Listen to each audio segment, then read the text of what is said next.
Hi, I'm Dr. Shweta Ravi, consultant obstetrician and gynecologist from Hyderabad.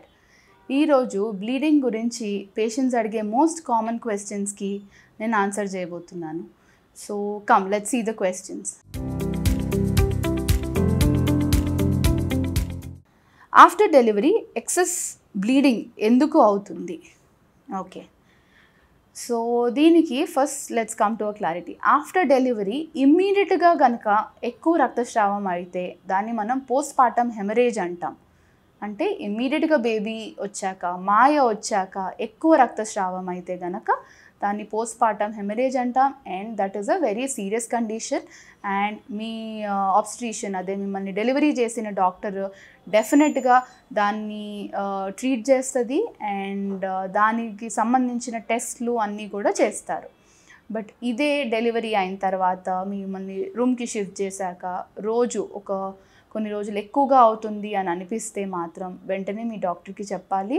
And దీనికి గల కారణాలు కొంతమందికి ఇన్ కేస్ ఇఫ్ పీరియడ్స్లో ఎక్కువ అవుతుంది అంటే డెలివరీ టైంలో, అంటే డెలివరీ తర్వాత కూడా కొన్ని రోజులు ఎక్కువ అయ్యే అవకాశం ఉంటుంది. అండ్ కొన్నిసార్లు ఇది సెకండరీ పీపీహెచ్, అంటే సెకండరీ పోస్ట్ పార్టమ్ హెమరేజ్ అంటాం. 24 గంటల తర్వాత కూడా మళ్ళీ ఎక్కువగా బ్లీడింగ్ అవ్వచ్చు. దీనికి గల కారణాలు యూట్రస్ కంట్రాక్ట్ అవ్వకపోవటం, లేదా ఏదైనా హార్మోనల్ ఇంబ్యాలెన్స్ అవ్వటం, లేదా బ్లడ్ తక్కువగా ఉన్న వాళ్ళల్లో కూడా ఈ అవకాశం అవ్వచ్చు.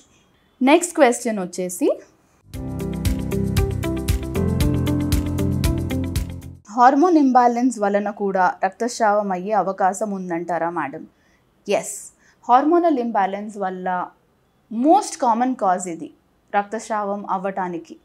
రక్తస్రావం ఇర్రెగ్యులర్గా అవ్వటానికి, ఎక్కువ తక్కువ అసలు అవ్వకపోవటం గల మోస్ట్ కామన్ కాజ్ వచ్చి హార్మోనల్ ఇంబ్యాలెన్సే. నెక్స్ట్ క్వశ్చన్, వైట్ డిశ్చార్జ్ కారణాలు ఏంటి? సో వైట్ డిశ్చార్జ్ అనేది తెల్లబట్ట, వైట్ బ్లీడింగ్ అంటారు కొంతమంది. ఇది మోస్ట్ కామన్గా ఏమీ అపాయకరం కాకుండా కొన్నిసార్లు ఆడవాళ్ళల్లో అవుతుంది. ఎప్పుడు అంటే ఎగ్ రిలీజ్ అయినప్పుడు, పీరియడ్స్ వచ్చే ముందర. దీనివల్ల దురద కానీ వాసన కానీ లేనప్పుడు ఇవన్నీ నార్మల్ అని పరిగణనలో తీసుకుంటాం. బట్ ఇన్ కేస్ ఇది వాసన వస్తున్నట్టు కానీ లేదా దురద పెడుతున్నట్టు కానీ ఉంటే దీనికి గల కారణాలు మోస్ట్ కామన్లీ ఐదర్ బ్యాక్టీరియల్ వెజైనోసిస్ కావచ్చు, లేదా వల్వో వెజైనల్ క్యాండిడియాసిస్ కావచ్చు, అంటే ఫంగల్ ఇన్ఫెక్షన్ కావచ్చు. సో దీనికి తగ్గ కారణాలు, హిస్టరీ అంతా మీ డాక్టర్ తీసుకొని దానికి తగ్గట్టు ట్రీట్మెంట్ ఇస్తారు. నెక్స్ట్ క్వశ్చన్, నార్మల్ డెలివరీ అయిన వారికి రక్తస్రావం ఎన్ని రోజులు సాగుతుంది? ఒకవేళ ఆగకపోతే డాక్టర్ని ఎప్పుడు సంప్రదించాలి?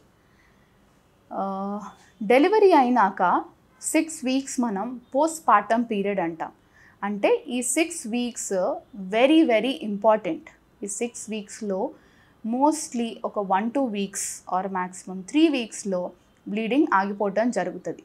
దీనికి పైన బ్లీడింగ్ అవుతుంటే గనక, పొట్ట నొప్పి వస్తూ బ్లీడింగ్ అవుతుంటే గనక మీ డాక్టర్ని సంప్రదించాలి.